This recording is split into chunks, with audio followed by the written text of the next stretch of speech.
இன்னைக்கு நம்ம காஞ்சிபுரம் மாவட்டத்துக்கு வந்திருக்கிறோம். இங்க மக்கள் ஃபேஸ் பண்ற அந்த பிரச்சனையை பத்தி நம்ம பேசி ஆகணும்.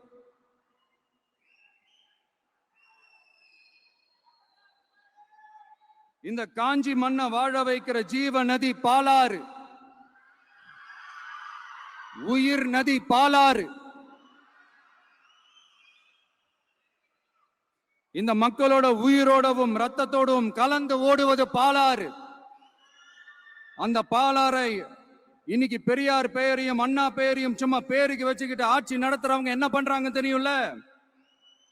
சுரண்டிட்டாங்க, கொள்ளையடிச்சிட்டாங்க, நாசம் பண்ணிட்டாங்க, மோசம் பண்ணிட்டாங்கன்னு இன்னும் என்ன வேணாலும் சொல்லலாம். ஆக மொத்தம் அழிச்சிட்டாங்க. இதை நான் ஏதோ போற போக்குல ஏதோ அடிச்சு விடலங்க, ஆதாரத்தோட தான் சொல்றேன். அனுமதிக்கப்பட்ட அந்த லெவலை தாண்டி 22,70,000 யூனிட் மணலை கொள்ளையடிச்சிருக்கிறாங்க.